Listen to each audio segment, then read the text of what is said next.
అందరికీ నమస్కారం అండి. వీడియో చివరి వరకు చూడండి. నచ్చితే తప్పనిసరి లైక్ చేయండి. తండ్రి దీవెన. ఒక ఊరిలో ఒక వ్యాపారి ఉన్నాడు. అతనికి భార్య, కొత్తగా పెళ్ళి అయిన ఒక కూతురు కావ్య ఉన్నారు. వ్యాపారి వ్యాపారం నిమిత్తమై దూర ప్రాంతానికి వెళుతూ ఉంటే కూతురు వచ్చి తండ్రి కాళ్లకు నమస్కరించింది. కానీ ఆ తండ్రి అమ్మాయితో, నీ గడపకున్న పసుపు కుంకుమ చెరిగిపోవాలి, నీ వాకిట్లో ముగ్గు చెదిరిపోవాలి, నీ ఇల్లు చెత్తాచెదారంతో నిండిపోవాలి, నీకు శాంతం పోవాలి, కోపం రావాలి అంటూ ఇలాగే ఏవేవో అంటుంటే కూతురికి తండ్రి అన్న మాటలకి బాధ కలిగి తన గదిలోకి వెళ్ళి తలుపు వేసుకుంది. ఆ తర్వాత ఎప్పుడు తండ్రి ఫోన్ మాట్లాడేది కాదు. తండ్రి వ్యాపారానికి వెళ్ళిన 9 నెలలకి కావ్యకి కొడుకు పుట్టాడు. బోర్లా పడడం, తర్వాత పాకడం మొదలుపెట్టాడు ఆ కొడుకు.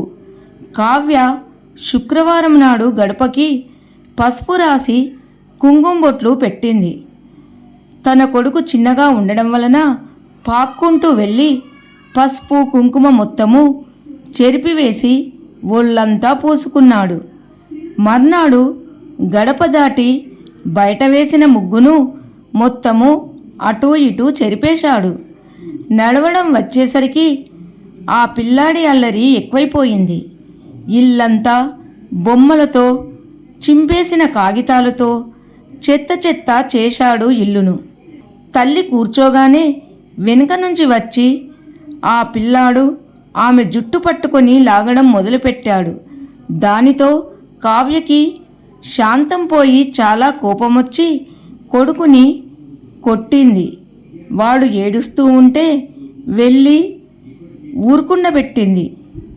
ఈరోజు ఆదివారం కదా, నువ్వు అల్లుడు గారు బాబును తీసుకొని రండి అని తల్లి నుండి ఫోన్ వస్తే తన తల్లిగారింటికి వెళ్ళారు.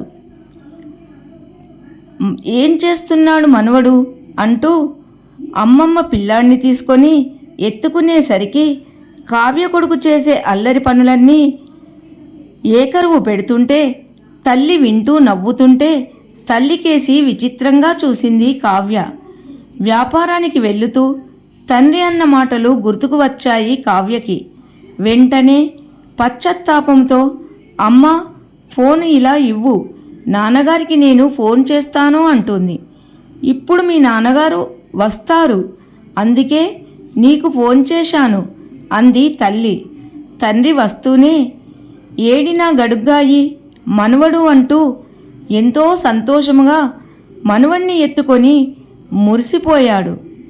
నాన్న, నన్ను క్షమించండి, మీ మాటలు ఆశిస్తులని అర్థం చేసుకోలేకపోయాను అని తండ్రి భుజం మీద వాలి చాలా బాధతో ఏడుస్తుంది కూతురు. తండ్రి తన కూతురు తలని నిమిరి, ఈసారి నీ నట్టింట సిరులు ఒలికించు శ్రీ మహాలక్ష్మి లాంటి చూడచక్కని చుక్క అందమైన కూతురు పుట్టాలి అని తండ్రి దీవించగా కూతురు ముఖములో నవ్వుల పువ్వుల వర్షం కురిసింది. అందుకే పెద్దల మాటలు ముత్యాల మూటలు, అవి ఎప్పటికీ తరగని నిధులు అని అన్నారు. వాటిని మురిపంగా దాచుకోవాలి, కానీ అసహ్యముతో విసిరివేయరాదు. కథ సుఖాంతమయ్యింది. అందరికీ ధన్యవాదములు.